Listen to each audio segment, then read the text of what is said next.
much cricket now. It's all about good preparation, keeping our energy levels up, and making sure that we have quality practice, not necessarily go for quantity, because that can also lead to bad habits when you know that you're playing well and you're in a good zone, and then you over practice. That can also lead to the mindset going off.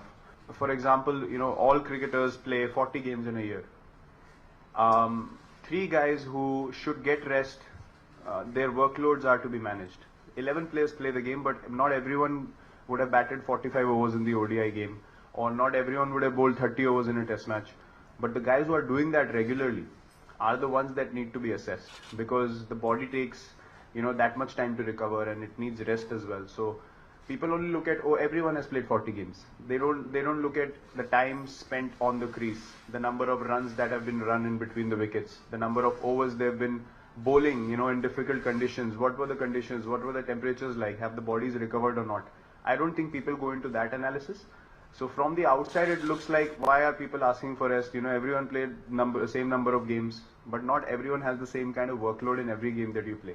So people who have major workload, like for example a Pujara during a test season, he'll have maximum workload because he spends so much time on the crease. His game is built that way. So you can't compare that to a counter-attacking batsman, because the workload would have been lesser. So I think all these things have to be taken into consideration, because you don't want, and purely because of the fact that we've built such a strong core team now of 20-25 players, you don't want important players breaking down at important times, for the team.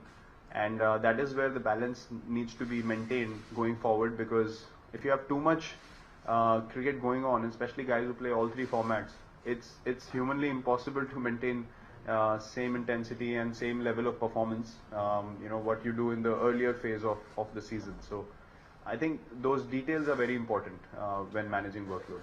Definitely I do need a rest. Why don't I need a rest?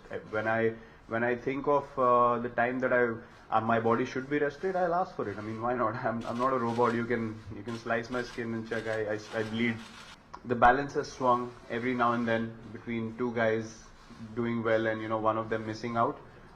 It happened with KL initially, then it happened with Shikhar in between, and then now that Shikhar and KL have been playing well, so it's very difficult to pick 2 out of 3 when all 3 are so good and they've done well.